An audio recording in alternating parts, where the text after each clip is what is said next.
Winner, winner, chicken dinner. Inspired by real events and people, 21 is about 6 MIT students who become trained to be experts in card counting and blackjack and subsequently took Vegas casinos for millions in winnings. 300. Ben Campbell's dream has always been to go to Harvard Medical School. He is well on his way. He's bright and hardworking, which he applies to both his school work and his part-time but low-paying job at a men's clothier. In his senior year at MIT, he has been accepted to Harvard Medical School, but does not have the $300,000 it will take to finance it. He impresses one of his professors, Mickey Rosa, in class with his quick mind and ability to deal with the issue at hand without letting his emotions take over. Based on that, Mickey invites him into his small but secret society of students that have a system of winning at blackjack through counting cards. They play in Vegas on a system of codes, rules, and alternate identities, and where each person involved has a very specific role. This offer does not initially interest the straight-laced Ben until he is approached by Jill Taylor, another of those in the group and upon who Ben has a crush. He accepts their offer to be one of the big players on the understanding that he will do it only until he has enough to finance his Harvard education. Once Ben gets a taste of the big life, it starts to affect his original plan, including having unforeseen consequences of alienating his closest friends. He is also unaware that a casino security consultant named Cole Williams is on their tail, Williams who is working on his own personal agenda. Ultimately, greed, pride, ego, desperation, and revenge all play a role in how involvement in this group affects Ben's life plan. The movie begins with Ben, Jim Sturgis, being interviewed by a scholarship committee member. It is for a complete full-ride scholarship to Harvard Medical School, which Ben has already been accepted to, pending his graduation from MIT. Ben has a 4.0 GPA, got a 44 on his MCATs, is the president of a few clubs, and is working on a robotics project with his friends for the 2.0.9 science competition.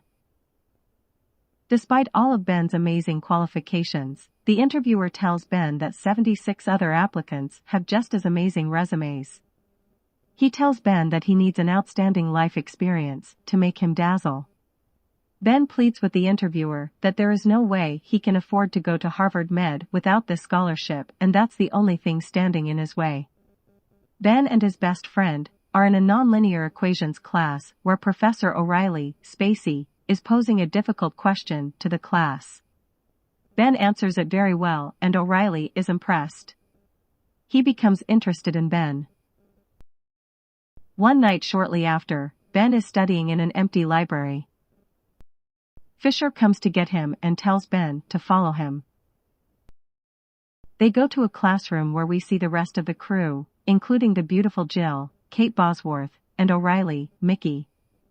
They explain to Ben that they study counting cards and go to Vegas every weekend as a team to gamble and make money. They explain that what they do isn't illegal and that they want Ben to join because of his gift with numbers. He turns them down, saying he has a job and cannot join them. At Ben's workplace, a suit store, Jill comes by to ask Ben to join again, but he says no. Next, we see the secret card counting team practicing, where they are all answering Mickey's questions wrong. Ben appears in the doorway and answers correctly. He joins the team. He learns the signs, symbols, method of counting, and all about what they do. They tell Ben he will have to go to a practice run. We see Ben enter an underground gambling ring and he looks nervous. He goes to a hot table as he is signaled and starts to play. He is winning money when all of a sudden a bag is put over his head and he is dragged out of the room by thugs. Scared for his life, he freaks out when it is revealed it is the team testing him.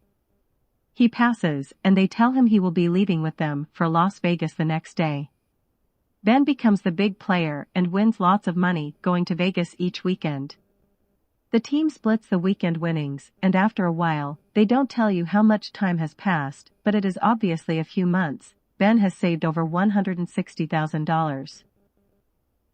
Security at the casinos begin to recognize Ben and the team and see that they are losing money. Head security guy Carl Fishburne is mad and is determined to catch him. Back at MIT, Ben has been ignoring his best friends.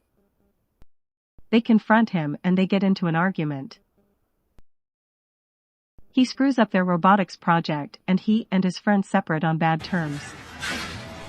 Going back to Vegas, Ben is obviously upset and instead of counting cards one night, he straight gambles.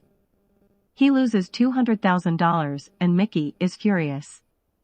Mickey screams at the group and tells them they will pay and they need to find their own way back to Boston.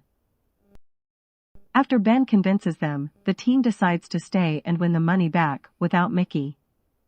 We learn here that Ben has now saved over $315,000, but his priorities have changed and he is becoming greedy. The team decides to go on with their plan to win back the money without Mickey and keep it for themselves. However, in the middle of the job, we see Mickey did not leave Vegas, but is watching them inside the casino. Mickey gets on the phone and calls Carl and rats out the team. Carl comes to get unsuspecting Ben, and the rest of the team runs away leaving him. Carl and other security take Ben to some kind of underground room where they beat him up till his face is bloody. The scene cuts out to Ben leaving the casino the next day bruised, black eye, bloody. Ben goes back to Boston and finds out that Professor O'Reilly/Mickey is going to fail him in his course and he will not graduate, and therefore not be able to go to Harvard Med. Ben's room was raided and destroyed and all of his money taken. Ben goes to Jill's house, who never knew if he had made it alive out of the casino that night. He tells her he's lost everything and that he needs her help. She asks him when he will stop. Ben makes a scene in his nonlinear equations class by pointedly asking about a physicist who stole his students' ideas and ruined their lives. O'Reilly tells Ben and the class there was no proof, so no one will ever know what happened, referring to their situation. Later, Ben seeks out Mickey and tells him they need to talk and that he will work with him again and win back all the money together. Mickey agrees and the team sets out to Vegas one last time, where this time both Ben and Mickey will be counting cards to win. They play for a while at the same table and are making lots of money when security shows up. They throw all their chips in a bag as fast as they can before security begins chasing Ben, Mickey, and the team through the casino. They get to a point where they need to divide and Mickey tells Ben to give him the chips. Ben is hesitant but gives him the bag and Mickey runs away. Outside you see Mickey get into a limo and drive off heading for the airport with a smile on his face. He has scammed Ben again. He stole all his money he had saved, and now all the money Ben made that night that was going to replace it. Ben and Jill get chased around the casino a little while longer, then go outside onto the street. A flashback shows that Ben knew Mickey was going to try and scam him, so Ben traded the bag of chips for a different bag right after they were approached by security when gambling together. Ben and Jill have the bag of chips and Mickey have a bag of chocolate gold coins. Another flashback to when Ben was getting beat up by Carl. This time you hear a dialogue between Carl and Ben that basically says Carl has been chasing Mickey for years, and if Ben can get Mickey to the casino so Carl can capture him, then Ben can have one night of playing and keep all his winnings for himself without being bothered. My name's Cole. Cut back to the street where Ben and Jill are, thinking they have made it home free after setting up Mickey and getting his night of unbothered winnings. Carl appears behind him and tells Ben to give him the bag of chips. Ben expresses disbelief and horror because he needs the money and has been through so much to get it. Carl tells Ben he knows it's unfair, but that his dreams will work out if he uses his brains and finds a way. He demands the chips and shows Ben that he has a gun. Ben gives him the chips, and he and Jill walk away. Cut to the limo where Mickey is. Inside the front seat, you see Carl's main security assistant and Mickey realizes he was set up by Ben. Mickey gets brought to the same basement room Ben was beat up in, and he is also strapped to the chair and beaten up. Ben attends his friend's 2.0.9 competition where they have participated without him and won. After it is over, we see Ben walking with his friend where he has just told him the entire story.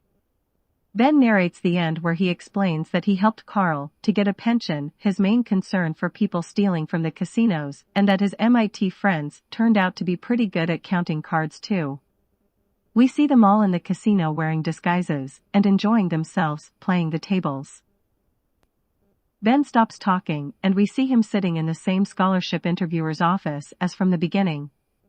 You realize that the movie was Ben telling him the entire story of winning money, getting it stolen, and being beat up, his friendships and experience.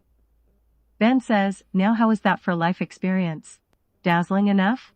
The interviewer, an uptight man, literally has his jaw drop to the floor and the scene cuts to Ben walking into a Harvard Med building.